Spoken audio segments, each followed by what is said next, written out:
Hello IIT aspirants, welcome to math book. मैं आपका teacher Nitin और आज का हमारा टॉपिक है इंट्रोडक्शन टू कॉम्प्लेक्स नंबर। एक बात का ध्यान रखिएगा कि मैं यहाँ पर पूरा कंप्लीट कॉम्प्लेक्स नंबर अभी नहीं पढ़ाऊंगा, सिर्फ उतनी इंफॉर्मेशन आप लोगों को प्रोवाइड करूंगा जो हमारे आगे वाले चैप्टर्स जैसे कि क्वाड्रेटिक इक्वेशन में यूज होगी। कॉम्प्लेक्स नंबर पूरा complete is a very huge topic और ऑब्वियसली वो भी पढ़ेंगे, लेकिन जब उसका सही समय आएगा। तो आइए शुरू करते हैं।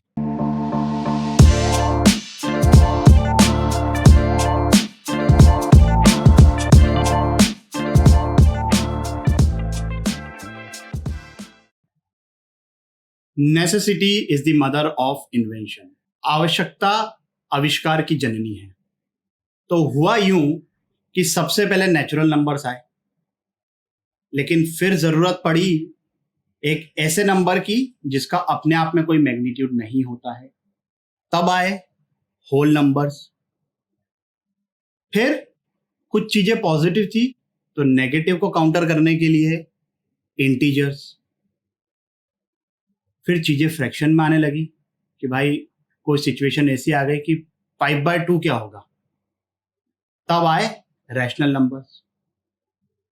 रैशनल नंबर्स के बाद भी जो non terminating non recurring type के नंबर्स थे, जैसे एक्सप्रेशन आ गया आपके पास x² = 2, तो x की वैल्यू क्या होगी ±√2। तो इस टाइप के नंबर से डील करने के लिए जो टर्मिनोलॉजी यूज हुई वो हुई इर्रेशनल नंबर्स।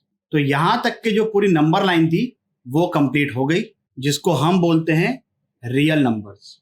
अपनी आदतों से मजबूर इंसान जब उसने पूरी नंबर लाइन बना ली तो उसे लगने लगा कि हम सर्वश्रेष्ठ हैं, लेकिन ऐसा नहीं हुआ। फिर एक इक्वेशन आई, x² + 1 = 0, और इसका कहीं कोई सॉल्यूशन एग्जिस्ट नहीं कर रहा। फिजिसिस्ट परेशान, और इस तरीके से ये कहानी आगे बढ़ती है। चलो चल के देखते हैं ये मैथमेटिशियंस लोग क्या कर रहे हैं, किस बात के इन लोगों को पैसे मिलते हैं। काम तो कुछ करते नहीं, बस जबरदस्ती बैठ के अपने आप को हमसे ऊपर समझते हैं। x² + 1 = 0 का सॉल्यूशन नहीं है तुम्हारे पास। मैं इतनी कंफ्यूज हूँ, मैं क्या करूँ क्या करूँ क्या करूँ। यार ये तो हमारी इज्जत का सवाल है, इसका सॉल्यूशन तो ढूंढना पड़ेगा। एक काम करते हैं, ऑयलर सर के पास चलते हैं, उनके पास ज़रूर कुछ ना कुछ होगा। सर, क्या किसी नंबर का स्क्वायर नेगेटिव हो सकता है? काफ़ी इंटरेस्टिंग लगता है, कल शाम 6 बजे आ जाओ।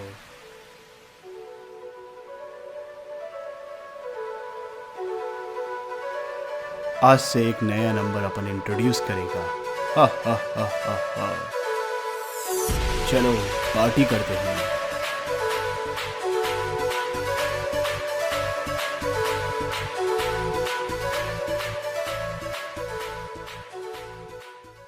चलिए, अब तक आपको समझ में आ गया होगा कि आयोटा किस तरीके से आया है। ऑब्वियसली ये एक काल्पनिक कहानी थी। Iota is a Greek letter that is used in mathematics to denote root of -1। अब रूट ऑफ -1 की कोई फिजिकल वैल्यू नहीं होती है, आप इसको किसी फिजिकल क्वांटिटी के साथ एक्सप्रेस नहीं कर सकते हो। ऐसा नहीं हो सकता है कि अच्छा भाई इस आदमी की हाइट रूट ऑफ -1 है, तो इसको बोला जाता है इमेजिनरी क्वांटिटी। इसको किससे डिनोट करते हैं? ये ग्रीक लेटर होता है आयोटा।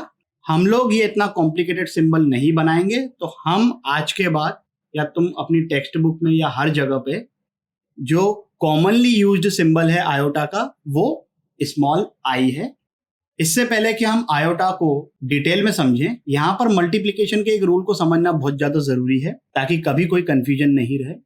√a × √b = √ab होता है, लेकिन ये सिर्फ तभी वैलिड है जब a और b इन दोनों में से कम एक क्वांटिटी नॉन नेगेटिव है। अभी तक के ये चीज एक्सेप्टेबल इसलिए थी क्योंकि रूट के अंदर कभी आपने नेगेटिव क्वांटिटी नहीं देखी थी, तो पॉजिटिव या 0 के लिए तो ये ऑब्वियसली वैलिड है। लेकिन अगर एक क्वांटिटी इन दोनों में से नेगेटिव है और दूसरी क्वांटिटी पॉजिटिव है तब भी चलेगा। जैसे यहाँ पर ये एग्जांपल तो ऑब्वियस है, इसमें कोई डाउट वाला फैक्टर ही नहीं है। यहाँ पर ये क्वांटिटी नेगेटिव है, ये क्वांटिटी पॉजिटिव है, तो इसको मैं √6 लिख सकता हूँ। लेकिन अगर root of -5 into root of -3 है, उसको मैं रूट ऑफ -5 इंटू -3 नहीं लिख सकता। थोड़ा आयोटा के बारे में समझने की कोशिश करते हैं। तो आई क्या होता है? Root of -1। अब मैं आई का स्क्वायर निकालता हूं, तो आई का स्क्वायर जो होगा वो होगा रूट ऑफ -1 का square, which is equal to -1। Now this is very much important. यहां पर ये मत करते बैठना कि आई स्क्वायर को मैंने लिख दिया root of -1 into root of -1, और ये जो पिछला मैंने नोट लिखा था कि रूट के अंदर अगर दोनों क्वांटिटीज नेगेटिव है तो हम उसको मल्टीप्लाई नहीं कर सकते हैं, तो यहां पर ये करना गलत है। ये गुनाह है, 10 गुना है, 1000 गुना है।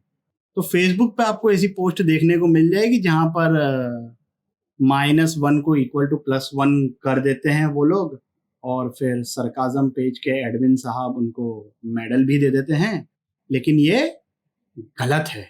आई स्क्वायर की वैल्यू क्या है हमारे पास? -1। इसी चीज को आगे कंटिन्यू करते हैं।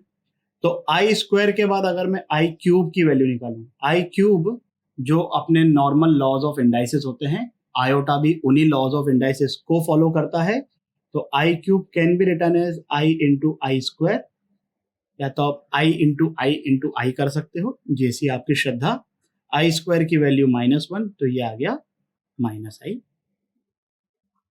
मैं आई रेज टू पावर 4 की वैल्यू अगर मैं निकालूं, तो आई रेज टू पावर 4 को मैं आई स्क्वायर इंटू आई स्क्वायर कर सकता हूँ, आई इंटू आई क्यूब कर सकता हूँ, आई इंटू आई इंटू आई इंटू आई कर सकता हूँ, कुछ भी कर सकता हूँ। बेसिकली आउटपुट तो यही आने वाला है कि आई रेज टू पावर 4 जो है वो आ गया 1। अब जब आई रेज टू पावर 4 1 आ गया, तो इसका मतलब ये हुआ कि आयोटा की जो साइक्लिसिटी है वो है 4। साइक्लिसिटी का मतलब कि अब मैं अगर इसके आगे चीजों को बढ़ाते जाऊं तो वही की वही सेम पैटर्न रिपीट होगा। जैसे i raise to power 5, i raise to power 5 can be return as i into i raise to power 4। I raise to power 4 तो होता है 1, तो इसकी वैल्यू आ गई i. I raise to power 6 can be return as i square into i raise to power 4। I square की value -1। I raise to power 7 will be equal to I cube, that is -i। I raised to power 8 that will be 1। फिर से आप वापस करोगे तो देख रहे हो आप 4 की साइकिल बन गई, इसकी वैल्यूज फिर से रिपीट होना शुरू हो गई। I -1 minus iota +1। Clear with this? इसको बोलते हैं साइक्लिसिटी। तो क्या यहां से हमारे पास कंक्लूजन आया कि अगर I के पावर में कोई ऐसा नंबर है जो कि 4 से डिविजिबल है, तो I raised to power that number will be equal to 1। अगर I के पावर में कोई ऐसा नंबर है जिसको 4 से डिवाइड करने के बाद रिमाइंडर 1 आ रहा है, जैसे ये, तो I raised to power that number will be equal to I। यहां पे तो खैर I raised to power 1 लिखा हुआ है, तो I raised to power 1 तो I ही होता है। तो इसी रिजल्ट को हम जनरलाइज तरीके से लिखें, cyclicity of iota i raise to power 4n। n यहां पर एक इंटीजर है, तो 4n 4 से डिविजिबल हो गया। I raise to power 4n is equal to 1। I raise to power 4n plus 1, अगर 4 से डिवाइड करने पर रिमाइंडर 1 आ रहा है, तो अभी हमने बात करी थी उसकी वैल्यू आई के इक्वल ही रहेगी। 4 से डिवाइड करने पर रिमाइंडर अगर 2 आ रहा है तो उसकी वैल्यू -1 हो जाएगी, और 4 से डिवाइड करने पर अगर रिमाइंडर 3 आ रहा है तो उसकी वैल्यू -i हो जाएगी। आई बिलीव कि आप लोगों को अभी तक के साइक्लिसिटी ऑफ आयोटा अच्छे से समझ आ गई है, और अगर अच्छे से समझ में आ गई है तो 3 मिनट के लिए वीडियो को पॉज करके इस क्वेश्चन को सॉल्व करिए। क्या आंसर आ रहा भैया इसका? 0। जिन लोगों का आ गया है सॉल्यूशन स्किप कर सकते, जिन लोगों का नहीं आया एक बार देख लीजिए। 20 24 से डिविजिबल है, हाँ डिविजिबल है। एक बार जरा 4 का डिविजिबिलिटी टेस्ट रिवाइज करिए, क्या होता है। किसी भी नंबर में अगर लास्ट के 2 डिजिट्स 4 से डिविजिबल हों तो वो नंबर 4 से डिविजिबल होगा। तो 24 से डिविजिबल है, 4 से अगर डिविजिबल है तो इसकी वैल्यू हो गई 1। 21 को 4 से डिवाइड करो, रिमाइंडर कितना आ रहा है, 1 आ रहा है। तो i raise to power 4n + 1 type के नंबर को अपन आयोटा लिख देंगे। 22 रिमाइंडर 2 आ रहा है, तो i raise to power 22 is same as i square म्हणजे घटे 1। आई रेज टू पावर 23 मतलब आई क्यूब की वैल्यू -i, ये इससे कट गया, ये इससे कट गया, और ये बहुत ही इजीली आंसर आ गया 0। 3 मिनट के लिए वीडियो को पॉज करिए और इस क्वेश्चन को सॉल्व करिए। क्या आंसर आ रहा भाई इसका? आंसर आ रहा है इसका भाई 1। जिसका आ गया कॉन्ग्रेचुलेशंस, जिनका नहीं आया एक बार देख लीजिए। अब यहाँ पर कुछ नेगेटिव नंबर्स भी हैं भाई, नेगेटिव नंबर्स को कैसे इजीली डील करते हैं वो मैं आपको सिखाऊंगा। देखो आई रेज टू पावर -20 लिखा हुआ है। अभी ऐसा मत करना कि जैसे ये -23 है तो इसको 4 से डिवाइड कर दिया तो 3 आ गया, 3 रिमाइंडर नहीं होगा। तो -23 को 4 से डिवाइड करोगे तो -3 रिमाइंडर होगा। उसको हैंडल करने के लिए मैं आपको एकदम बढ़िया सी भन्नाटेदार तरीका बताता हूँ। जैसे आई रेज टू पावर -20 है, इसमें तो कोई लोड नहीं आएगा वैसे, बट फिर भी इसको मैंने लिख दिया 1/i रेज टू पावर 20। अब आई रेज टू पावर 20 कितना होता है 1, 1/1 कितना होता है 1। आई रेज टू पावर -23 को मैं लिख रहा हूँ 1/i रेज टू पावर 23। अब इसको सॉल्व करने के बहुत तरीके हो सकते हैं, वो मतलब कोई ऐसा नहीं है कि मैं जो बताने वाला हूँ कोई बहुत ही 30 मार खान काम है ना। एक आध माइक्रो सेकंड का इधर उधर फर्क पड़ जाएगा बस खाली। But what I will do is I will do a slightly quicker way कि मैं 23 से बड़ा कोई सा ऐसा नंबर सोचूंगा जो कि 4 से डिविजिबल है। 24, तो मैं ये जो ऊपर वाला 1 है ना, इसको लिख देता हूं मैं आई रेज टू पावर 24, ये हो गया आई रेज टू पावर 23 और ये बन गया आई के इक्वल। इसको आप इस तरीके से भी कर सकते हो कि भाई मैं 1/i रेज टू पावर 23 की वैल्यू लिखूंगा सर, तो लिखिए भाई। तो 23 को 4 से डिवाइड किया, रिमाइंडर कितना आ गया 3, आई क्यूब की वैल्यू -i। अब ये तो हो गया -1/i। अब इसको आपने को सॉल्व करना है, तो फिर से कैसे सॉल्व करेंगे। 1 can be written as i raise to power 4, तो i raise to power 4 divided by that will be i cube की वैल्यू -i, एक माइनस ऑलरेडी है, तो ये हो गया +i। Either go by this way or this way, whatever is comfortable for you, as long as you are not making any calculation mistake, everything is perfectly fine। चलिए, तो i raise to power 22 की value आ गई -1। Last अपने पास बच रहा है, नहीं अभी i रेज टू पावर 23 भी बचा हुआ है। i रेज टू पावर 23 4 से डिवाइड किया, आई क्यूब बचा विच इज -i। लास्ट है i रेज टू पावर -344।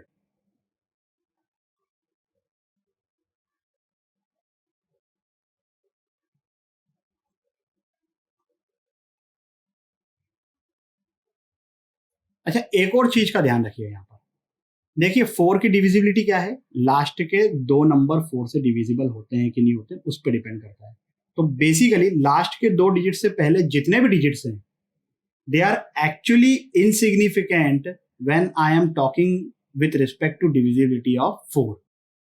तो ये 344 जो है ना, this is as good as i raise to power 44। और ये 344 क्या, ये 3 करोड़ 44 लिखा होता, या कुछ भी कितने भी डिजिट जितने तुम्हारे मन में आ रहे हैं, मुकेश अंबानी साहब की प्रॉपर्टी जितनी है वो पूरी लिख दो, उसके बाद आखिरी में 44 लिखोगे, it is as good as i raise to power 44। और आई रेज टू पावर 44 कितना आएगा 1 होएगा, तो इसकी वैल्यू इजीली 1 आ गई। ठीक है भाई, चलिए तो क्या वैल्यू आ गई 1i, ये i 2 बार लिखा हुआ, 2 बार मत काउंट कर लेना, -1 -i 1, तो हो गया 1 +i -1 +1, ये 1 से 1 कटा, ये i से i कटा गया, फाइनल आंसर कितना आ गया 1, and that's quite easily done. आगे बढ़ते हैं अगले क्वेश्चन की तरफ। 5 मिनट के लिए वीडियो को पॉज करिए और इस क्वेश्चन को सॉल्व करिए। क्या आंसर आ रहा है भाई इसका? 2 + 12i। जिन लोगों का आ गया सॉल्यूशन स्किप कर दीजिए, जिन लोगों का नहीं आया सॉल्यूशन देख लीजिए। क्या करना है, इस पूरे एक्सप्रेशन को अपने को एक्सप्रेस करना है a + ib के फॉर्म में, where a and b are real numbers. इस बात का ध्यान रखिएगा। तो अब 700 को देखता हूं मैं, 700 4 से डिविजिबल है, हाँ है, तो इसकी वैल्यू 1 हो गई, ये हो गया 2/1। i⁻19 से जस्ट बड़ा कौन सा नंबर है जो 4 से डिविजिबल है? i⁻20। तो मैं न्यूमरेटर में जो 5 है उसको 5 टाइम्स i⁻20 लिख दूंगा, माइनस डिनोमिनेटर में i है, i से जस्ट बड़ा नंबर 4 से डिविजिबल विल बी i⁻4। तो यहाँ से ये आ गया 2 के इक्वल, यहाँ से ये आ गया 5 i के इक्वल, i से i⁻4 ये कैंसिल हुआ तो i³ बन जाएगा। i³ की वैल्यू कितनी होती है? -i बोले तो 7i। तो ये बढ़िया तरीके से आंसर आ गया 2 + 12i। चलिए फिर आगे बढ़ते हैं। कॉम्प्लेक्स नंबर, टॉपिक का नाम कॉम्प्लेक्स नंबर है और इतने टाइम के बाद उसका नाम दिखाई दे रहा है पहली बार स्क्रीन पर। तो भाई हीरो की एंट्री तो कई बार बहुत लेट होती है। भूल भुलैया में अक्षय कुमार कितनी देर बाद आता है, शोले में गब्बर सिंह साहब कितनी देर बाद आते हैं। Complex numbers, numbers of the form a + ib, where a and b are real numbers. i क्या है अपना? √(-1). अब √(-1) एक इमेजिनरी क्वांटिटी होती है, तो अगर मैं किसी रियल नंबर b से उसको मल्टीप्लाई कर रहा हूं तो वो खुद भी इमेजिनरी हो गया। तो ये जो चीज है ये हो गई इमेजिनरी और ये हो गया अपना रियल। कॉम्प्लेक्स नंबर को हम लोग यूजुअली डिनोट करते हैं स्मॉल z से, कैपिटल Z तो इंटीजर्स के लिए होता है। जैसे मान लो कि मैंने एक कॉम्प्लेक्स नंबर लिखा z = a + ib, तो ये जो a है इसको बोलते हैं हम रियल पार्ट ऑफ z और जो b है उसको हम बोलते हैं imaginary part of z। ib को इमेजिनरी पार्ट नहीं बोलते हैं, b को इमेजिनरी पार्ट बोलते हैं। और क्यों इमेजिनरी पार्ट हुआ? क्योंकि वो i के साथ एसोसिएटेड है। b अपने आप में एक रियल क्वांटिटी है, a तो रियल क्वांटिटी है ही, उसको तो रियल पार्ट ही बोलते हैं। b अपने आप में एक रियल क्वांटिटी है, but when that real quantity gets multiplied with a imaginary quantity iota, it becomes imaginary. किस तरीके से लिखते हैं इसको? REZ म्हणजे real part of z, IMZ मतलब इमेजिनरी पार्ट ऑफ z। ये बात का ध्यान रखिएगा कि कॉम्प्लेक्स नंबर किसी को भी बोलने के लिए it should be in the form of a + ib। अगर वो a + ib के फॉर्मेट में नहीं है तो उसको उस फॉर्मेट में लेके आएंगे। जैसे मान लो फॉर एग्जांपल मेरे पास लिखा हुआ है 3 + 2i - 5i²। और कोई मुझसे ये पूछे कि इसका रियल पार्ट क्या है और इमेजिनरी पार्ट क्या है, तो इसका रियल पार्ट और इमेजिनरी पार्ट बोलने के लिए it is very much important that I should bring it in the format of a + ib। Simplify करूंगा मैं, i के बारे में तो अभी हमने दुनिया भर की रिसर्च कर रखी है। तो i² होता है -1, ये माइनस माइनस प्लस बन जाएगा, तो ये हो गया = 8 + 2i के इक्वल। तो इस केस में इसका रियल पार्ट हो गया 8 और इमेजिनरी पार्ट हो गया 2। रियल पार्ट हो सकता है कि कभी 0 भी हो। अगर मान लो कि इस तरीके से सिचुएशन होती है,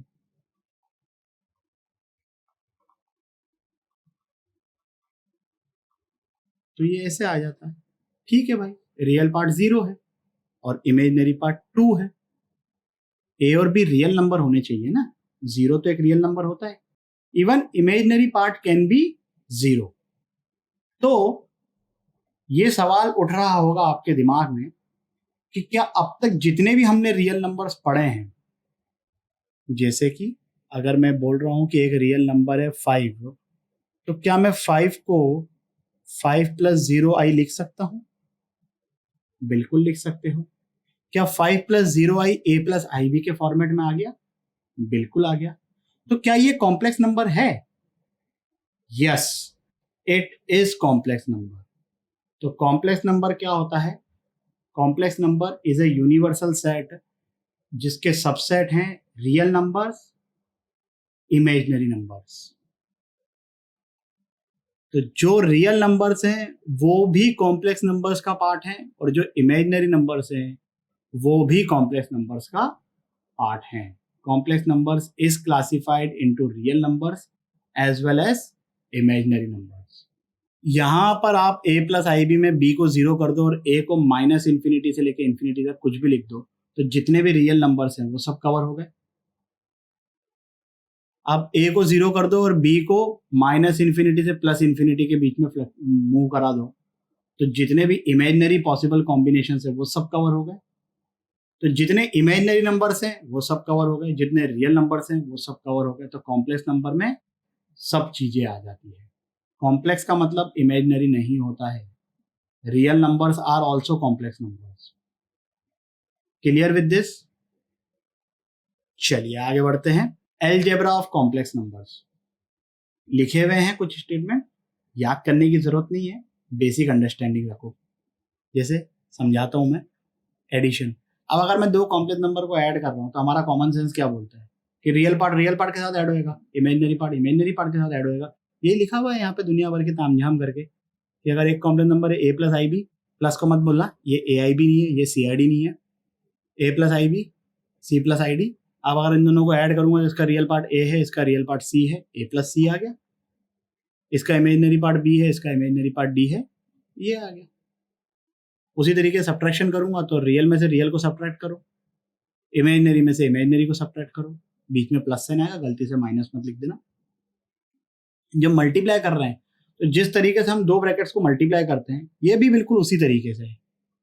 भाई अगर मुझे a plus i b into c plus i d करना है, कैसे मल्टीप्लाई होता है कि पहले मैं a से इन दोनों क्वांटिटीज को मल्टीप्लाई करूंगा। करते हैं a इंटू सी बोले तो a c, a i d, plus i b से मल्टीप्लाई करूंगा इन दोनों को तो i b c, i b into i d that will become i square b d. जलाइले आई स्क्वायर की वैल्यू कितनी होती है? -1, तो ये हो गया a c minus b d. फिर इन दोनों में से मैंने आई कॉमन निकाला तो b c plus a d, ये आ गया। याद करने की जरूरत नहीं है, सिंपल जैसा मैथमेटिकल ऑपरेशंस होते हैं ये कॉम्प्लेक्स नंबर भी हर उस प्रकार के मैथमेटिकल ऑपरेशंस को फॉलो करता है। Equality in complex numbers. दो कॉम्प्लेक्स नंबर को मैं इक्वल कब बोलूंगा? कॉमन सेंस की बात है, जब दोनों का रियल पार्ट इक्वल होगा और जब दोनों का इमेजिनरी पार्ट इक्वल होगा। तो अगर मैं लिख रहा हूं a plus i b equal to c plus i d है, what does this imply? a is equal to c and b is equal to d। Inequality in complex number. अगर कहीं पे इस प्रकार का एक्सप्रेशन लिखा हुआ है greater than equal to, less than या लेस देन इक्वल टू, इसका मतलब ये हुआ कि ये इसका जो इमेजिनरी पार्ट है इन दोनों का वो 0 होना चाहिए। बेसिकली कहने का मतलब ये है कि कॉम्प्लेक्स नंबर्स में इनइक्वालिटी सिर्फ रियल नंबर्स में ही एग्जिस्ट करती है। अगर कहीं पे तुमको ऐसा देखने को मिल जाए या तुम खुद ऐसा सोचो कि कहीं ऐसा तो नहीं होता है कि 2 plus 3i is greater than 1 plus 3i, 3i cancel कर दिया, 2 ग्रेटर देन 1 हो गया, नहीं, दिस इज रॉन्ग। जब आप इनइक्वालिटी की बात करते हो इसका मतलब है कि आप उनको कंपेयर कर रहे हो। These two are imaginary numbers. दो इमेजिनरी चीजों को आप कंपेयर कैसे कर सकते हो? अगर मैं ये बोलता हूं कि अमिताभ बच्चन सर की हाइट मेरे से ज्यादा है तो I can physically measure that quantity. जब इमेजिनरी क्वांटिटी को आप किसी फिजिकल क्वांटिटी के साथ एसोसिएट ही नहीं कर सकते हो तो उनको कंपेयर कैसे कर सकते हो? उनके कंपेयर का कोई सेंस बनता ही नहीं है, इट्स नॉनसेंस। लेकिन अगर बी और डी 0 हो जाएं तब तो ये रियल नंबर बन गए। रियल नंबर में इनइक्वालिटी एग्जिस्ट करती है। 3 मिनट के लिए वीडियो को पॉज करिए और इसको फटफट सॉल्व करिए। चलिए डायरेक्ट सॉल्व करेंगे। आंसर क्या लिखना है, बहुत ही सिंपल चीजें हैं। ऐड करने की बात है, z1 प्लस z2, तो 3 minus 5 that will become -2, 4i plus 2i that will become 6i। Addition का आंसर ये हो गया। सब्ट्रैक्ट करना है तो रियल पार्ट में से मैं रियल पार्ट को सब्ट्रैक्ट करूंगा। 3 माइनस ऑफ -5 हो गया 8, 4i minus 2i that will become 2i। Multiply करते हैं, मल्टीप्लाई करेंगे तो 3 plus 4i into 5 minus 5 plus 2i, तो 3 से पहले इसको मैंने मल्टीप्लाई किया, 3 into minus 5 that will B घटे 15, 3 into 2i that will B 6i, 4i into minus 5 that will B minus 20i, 4i into 2i that will become 8i square, 8i square म्हणजे घटे 8, तो -15 माइनस 8 दैट विल बिकम -23, और ये आ गया -14i। Clear with this? आगे बढ़े। चलिए, conjugate of complex number, sign of imaginary part changes. इसका ज्योमेट्रिकल मीनिंग भी होता है, ऑब्वियसली मैं बाद में बताऊंगा जब हम कॉम्प्लेक्स नंबर डिटेल में पढ़ेंगे। ये यहाँ पे सिर्फ मैंने डिस्क्लेमर इसलिए लिख लिया है ताकि आप लोगों को ये समझ में आ जाए कि अच्छा इसका कुछ इन डेप्थ मीनिंग भी है। इट्स नॉट जस्ट कि बस अच्छा इमेजिनरी पार्ट का साइन चेंज कर दिया, क्या उखाड़ लिया, क्या उसका एडवांटेज है, ऑब्वियसली है, बाद में डिस्कस करेंगे। फिलहाल बेसिक लेवल पे आप सिर्फ इतना जानिए कि इमेजिनरी पार्ट का मैं साइन चेंज कर रहा हूँ। अगर कोई कॉम्प्लेक्स नंबर है z, तो उसके कॉन्जुगेट को अपन डिनोट करते हैं z, इसे ऊपर डंडा, इसको बोलते हैं z बार। जैसे एग्जाम्पल के लिए अगर मैंने z इक्वल टू -3 -4i लिख दिया, तो z बार कितना हो जाएगा, घटे 3। यहाँ पर इमेजिनरी पार्ट कितना है, -4, -4 का साइन चेंज कर देंगे तो वो हो जाएगा 4i। ओके, चलिए फिर नेक्स्ट टर्म को समझते हैं, modulus of complex number. Modulus याद है, वो रियल नंबर वाला मॉड्यूलस और कॉम्प्लेक्स नंबर वाला मॉड्यूलस, दे आर मोर और लेस सेम थिंग, बट यहाँ पर अपन इसको थोड़ा अलग तरीके से लिखते हैं। हम प्रूव कर सकते हैं कि दोनों बातें सेम बोल रहे हैं। तो z equal to a plus IB अगर है तो मॉड ऑफ z किसके इक्वल होगा, root of a square plus b square के। अगर z इक्वल टू -3 -4i है तो मॉड z किसके इक्वल हो जाएगा, घटे 3 का स्क्वायर 9, घटे 4 का स्क्वायर 16। यहाँ पे 4i का स्क्वायर नहीं है, b का स्क्वायर है, ध्यान रखना, 4i का स्क्वायर नहीं तो फिर -4 हो जाए, -16 हो जाएगा। ठीक है, 9 प्लस 16 25, रूट ऑफ 25 कितना होता है, हाँ +-5। अच्छा, root is non negative quantity. Sir आपने एडिशन, सब्ट्रैक्शन, मल्टीप्लिकेशन तो बता दिया, डिवीजन तो बताया नहीं। रुको जरा, सबर करो। चलिए 3 मिनट के लिए वीडियो को पॉज करिए और इस क्वेश्चन को सॉल्व करिए।